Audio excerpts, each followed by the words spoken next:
this week, this coming up Monday Night Raw, you're going to have Kyle Busch and some other dear from NASCAR. Mm-hmm. NASCAR. How's that going to help out the ratings? I don't know, man. What city are they in?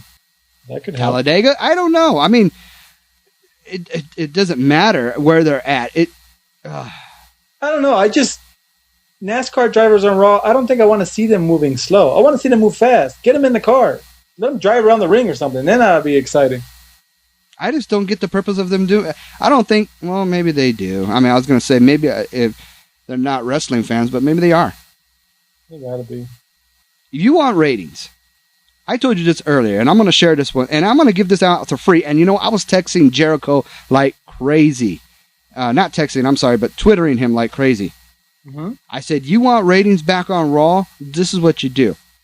For some reason, Shane McMahon quit. He resigned. Right. Okay? So why not promote the hell out of Shane McMahon saying that he's going to give his last goodbye speech and have one more final match before he leaves? Okay. And why not make it a Shane McMahon versus Triple H in a Falls Count Anywhere match? That would sound tight. On Raw, and then promote the hell out of it. You know how many people, how many wrestlers they're on Twitter? There's a lot. Yeah, there's a lot of people up there, man. And if I was them, I would say I would make it mandatory at least once a day, you promote Monday Night Raw and saying that this match is happening to tune in. I will break the boycott and I would tune in. Yeah, I think that would be awesome. Because I always, even though Shane is not the sharpest wrestler, I've always enjoyed watching him wrestle. He's pretty exciting. He does some stuff that is just off the wall sometimes. He's more exciting than John Cena. Yeah, he can wrestle, man.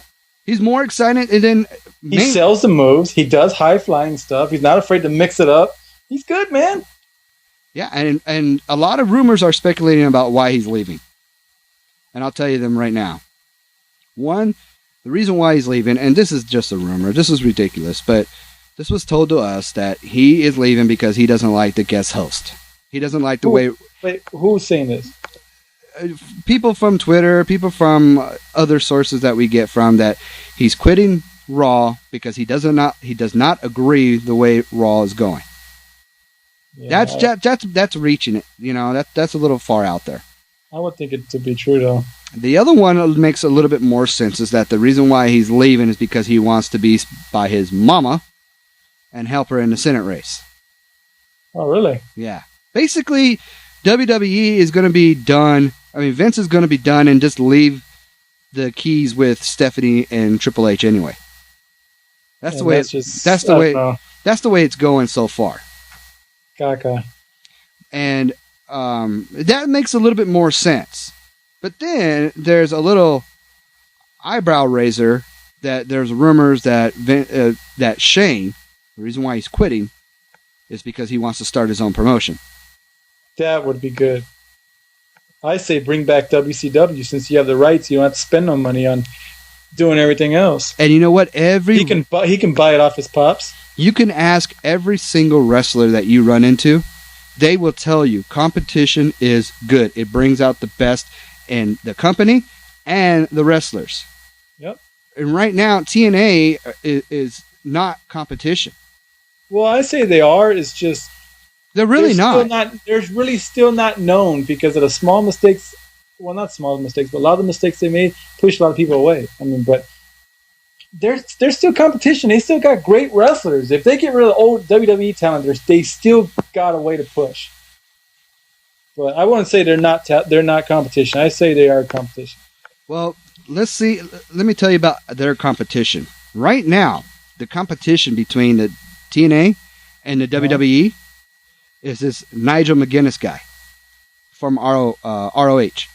Now, what happened was, originally, McGuinness went ahead and put his 2 weeks in and said that I'm signing a deal with the WWE. It's a done deal. Right. Okay. And then, all of a sudden, as of maybe the beginning of this week, the news came out that McGuinness drops the WWE contract and he signs a deal with TNA. TNA picks him up. Now, the rumor going around is that McGuinness is saying that the WWE took too long to actually finalize the deal. Really? He was already done with ROH. He already put his 2 weeks in and everything. So he's done. And now he's kind of like in limbo and is going to be off of TV pretty soon. And the WWE is not finalizing the contract. So maybe because he didn't spend his money right and he needs money right away. Well, no. Okay. Well, it goes a little deeper than that. So that's one side of it. The other side of it is saying that McGuinness at first failed the drug test. Whoa. That's why the contract was taking a little longer than usual to finalize. And I guess when you go into TNA, there is no pre-drug screening. So Nigel McGuinness, I don't think is going to be in WWE anytime soon. He's most likely... But then I wonder what was the process, though? Like, what was taking so long? Was it a build-up for character? Like, were they working with him to find out what kind of character they were going to do with him? No. Or were they working some kind of, like, schedule out what show he was going to be on? I want to know these things. No, as far as it didn't even get that far. It didn't get far because he failed the drug test. That's on the other side of what they're saying. That's that. Speaking about health, Jim Ross is just knocking on death's door. What? He just suffered his third Bell's palsy. That's what he suffered. He suffered his third one. That's the stuff. It's a stroke kind of. It's the reason why his face looks the way it does. As much as I'm not a big JR fan, I don't wish that on nobody. And it doesn't really look good for Jim Ross. I'm not talking about death-wise. I'm just saying this is really taking a toll on him, and he might have to start just counting his chips and cash out. Some DVD news. The Batista DVD that's coming out. Uh-huh. Rumors are that Benoit was edited off. Oh, come on, WWE. I know some stuff happened, but dude, that stuff, I don't know, man. That Benoit story, the whole thing has been washed out of people's brain already. It's gone. I mean, I look at the highlights and stuff. I look at him on old like DVDs and stuff, and I get excited about the good old days of wrestling. I don't care what he did in his personal life, man. A little Edge news. Edge had a recent interview with the Bubba the Love Sponge. Okay. And he seems to be in good spirits. He really doesn't know when exactly he's be able to be clear. I don't know if that he's just trying to kayfabe it or he's actually being legit about it. From what he says, that his Achilles tendon. Okay. There's two types of tears. One, there's a tear where it just shreds and all the tendons goes down into the heel. Now, if it goes down into the heel, you're done. You're done. I don't care who you are. Right. The other one, which actually happened to Edge, is that it shattered. It just ripped, and it went up his calf, which they had to go inside his leg and unwind it and then reattach it.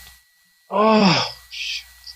They were saying something about maybe around WrestleMania time, but who knows? It could be a little bit longer than that, to where Edge is now considering maybe it might be his last run. Wow. He doesn't want to retire. I mean, like if they told him to quit right now, he's not going to. And his contract is due to expire. It was due to expire next month, but because of the injury, it got extended until he's 100%. But Edge is not really going to be lasting too long in the WWE. That's the rumor on that. Wow.